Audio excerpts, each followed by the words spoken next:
PM મોદીના જન્મદિનની પૂર્વ સંધ્યાએ સમગ્ર ગુજરાતમાં 378 સ્થળોએ રક્તદાન શિબિરનું આયોજન કરાશે.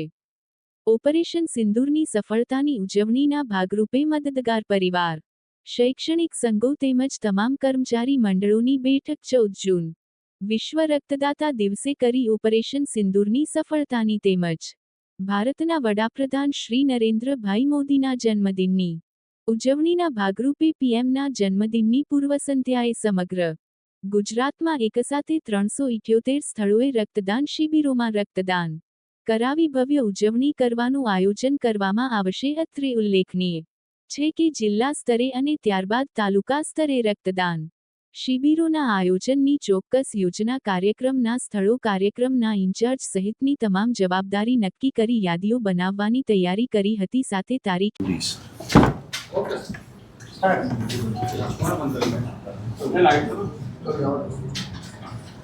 માનનીય ગુજરાતના પનોતા પુત્ર અને આપણા વડાપ્રધાન માનનીય નરેન્દ્રભાઈ મોદીના જન્મદિવસેની પૂર્વ સંધ્યાએ અને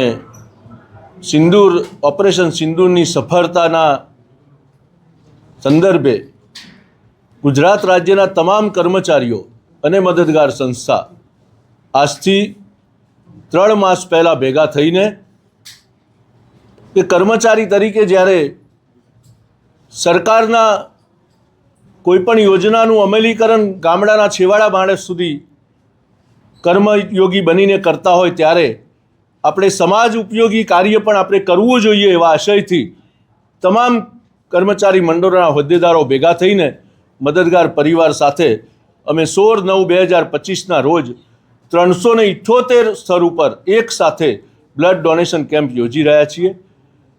મારા તાલુકા કક્ષાના, જિલ્લા કક્ષાના તમામ મંડળોના કર્મચારીઓ, એ શિક્ષક હોય, પોલીસ પરિવાર હોય, ગ્રામસેવક હોય, આરોગ્યનો કર્મચારી હોય, એસટી કર્મચારી હોય કે કોઈપણ મંડળોના કર્મચારીઓ હોય, એ તમામ કર્મચારીઓ એક જાડે અનેરો ઉત્સવ છે ગુજરાતમાં 16 તારીખનો અને ગોલ કર્યો છે કે માનનીય નરેન્દ્રભાઈ મોદીના જન્મદિવસનું ઉજવણી એવી રીતે કરવી કે કર્મચારીઓ દ્વારા એક બ્લડ ડોનેશન કેમ્પ કરીને એક સમાજ ઉપયોગી કામ થાય અને એનો એક નવો ઇતિહાસ બને અને એ ઇતિહાસ આજીવન યાદ રહે અને કર્મચારી તરીકે એક આપણું સામાજિક યોગદાન પણ કાયમી માટે બની રહે એવા આશયથી તમામ કર્મચારી મંડળો અને મદદગાર સંસ્થા આ કાર્ય કરી રહ્યું છે.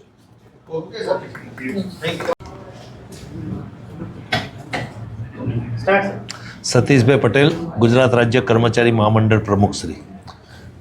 આદરણીય નરેન્દ્રભાઈ મોદી સાહેબના જન્મદિવસની પૂર્વ સંધ્યાએ તારીખ 16/9/2025ના દિવસે ગુજરાતના તમામ કર્મચારી સંગઠનો દ્વારા અને મદદગાર પરિવાર દ્વારા, એસટી કર્મચારી, પોલીસ સ્ટાફ એમ રાજ્યના તમામ કર્મચારી દ્વારા અને મદદગાર પરિવાર દ્વારા આ પ્રથમ વખત આ એક મહાયજ્ઞનું આયોજન કર્યું છે કર્મચારીઓ દ્વારા. અને બાળકોને, થેલેસેમિયા બાળકોને બ્લડ મળી રહે તેના માટે.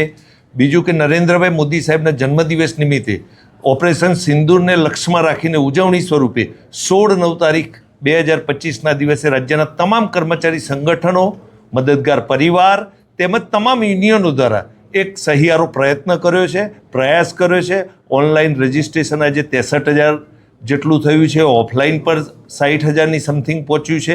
અમારો ટાર્ગેટ 1 લાખ બોટલ 16/9/2025ના દિવસ સાંજે 4 વાગ્યા સુધી, સવારે 8થી 4 સુધીમાં 1 લાખ ડોનરો બ્લડ આપી શકે એવું આયોજન સમગ્ર ગુજરાતમાં 378 જગ્યાએ કરવામાં આવ્યું છે. 378 જગ્યાએ તમામ જગ્યાએ કર્મચારીઓને નિયુક્ત કર્યા છે લાઇઝનિંગ ઓફિસર તરીકે. જિલ્લાના પણ કન્વીનરો બનાવ્યા છે અને તમામ જગ્યાએ એક સારું આયોજન કરી અને સમાજને એક નવી દિશા અમે આપવા માગીએ છીએ કે કર્મચારી તરીકે સમાજને અને રાષ્ટ્રને ઉપયોગી થવા માટે કર્મયોગી બની અને બ્લડ ડોનેશન કેમ્પનું આયોજન કરવામાં આવ્યું છે.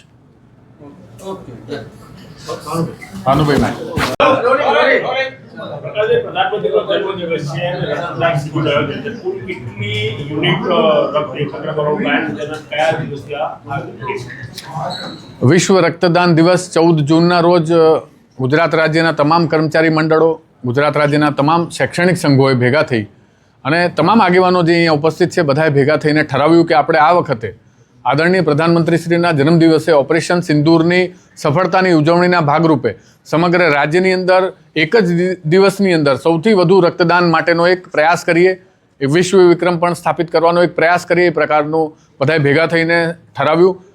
ત્યારબાદ તમામ જિલ્લા કક્ષાએ અને તાલુકા કક્ષાએ આની ટીમો બની અને બધા જ લોકોએ ખૂબ સારી રીતે આ રક્તદાન શિબિરના આયોજનને ઉપાડ્યું છે. આ રક્તદાન શિબિરના ઇવેન્ટને official book of world records અને world book of records London ખાતે પણ રજિસ્ટ્રેશન કરવામાં આવ્યું છે. એ લોકો પણ મોનિટર કરશે, એમના જે ઓફિશિયલ ચાર્ટર્ડ એકાઉન્ટન્ટ્સ છે એ લોકો પણ આ કેટલા લોકોએ રક્તદાન કર્યું, કેટલા લોકોએ રજિસ્ટ્રેશન કરાવ્યું એની તમામ વિગતો સાથે એની ચકાસણી કરશે અને ત્યારબાદ કેટલું ટોટલ રક્તદાન થયું છે એનું પ્રમાણ પણ એ રજૂ કરશે. એ પ્રકારનું સુંદર આયોજન થયું છે.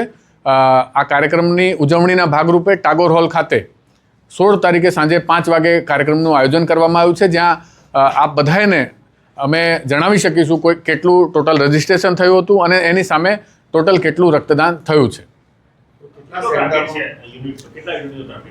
અમારો ટાર્ગેટ નિશાન ખૂબ ઊંચો રાખ્યો છે. અમે 1 લાખ સુધીના રક્તદાનને કરાવવા માટેના પ્રયાસ કરી રહ્યા છીએ કે 1 લાખ ડોનર્સ એક સાથે એક દિવસની અંદર 8 જ કલાકની અંદર સમગ્ર રાજ્યમાં રક્તદાન કરી થેલેસેમિયાના બાળકોને મદદરૂપ થવાનો પ્રયાસ કરે, ઓપરેશન સિંદૂરની સફળતાને પણ ઉજવે અને આદરણીય પ્રધાનમંત્રીશ્રીને એક જન્મદિવસની સારી ભેટ આપવાનો અમે સહિયારો પ્રયાસ કરવાનો પ્રયાસ કર્યો છે. 16મી તારીખે સવારે 8 કલાકેથી તમામ 378 સેન્ટર ઉપર રક્તદાન શિબિરનું શરૂઆત થશે. સાંજે 4 વાગ્યા સુધી એ રક્તદાન ચાલુ રહેશે, કારણ કે 8 કલાકની અંદર સૌથી વધુ રક્તદાનનો જે એટેમ્પ્ટ છે તેનો પ્રયાસ થઈ રહ્યો છે. રજિસ્ટ્રેશન વગર ઓફલાઈન ઓનલાઈન 2 પ્રકારના રજિસ્ટ્રેશન છે. એ સિવાયના પણ કોઈ પણ ડોનર્સ બધાને અમે આવકારવા માટે આ 378 સેન્ટર્સ બનાવ્યા છે. ઉલ્લેખનીય છે કે વેબસાઇટ ઉપર લિંક ઉપર તમામ સેન્ટરોની માહિતી મળી રહેશે. જે ડોનરને જ્યાં પણ જવું હશે નિયરેસ્ટ સેન્ટર એને ખબર પડી જશે કે મારી નજીકનું આ કેન્દ્ર છે, ત્યાં જઈને હું રક્તદાન કરી શકું છું અને આ સમગ્ર કાર્યક્રમમાં સહભાગી થઈ શકું છું. જે પ્રકારે રેલીઓનું આજે શાળા કક્ષાએ સમગ્ર રાજ્યની અંદર સફળ આયોજન થયું છે એ જોતાં એવું લાગે છે કે સમગ્ર રાજ્યની અંદર એક પ્રધાનમંત્રીશ્રીના જન્મદિવસને ઉજવવા માટે એક અનેરો ઉત્સાહ ઉત્પન્ન થયો છે અને આ જે કાર્યક્રમ છે એ જન આંદોલન સ્વરૂપે બહાર આવ્યું છે. હવે સતીશભાઈ, કર્મચારી મંડળો વતીથી સતીશભાઈ વાત કરશે.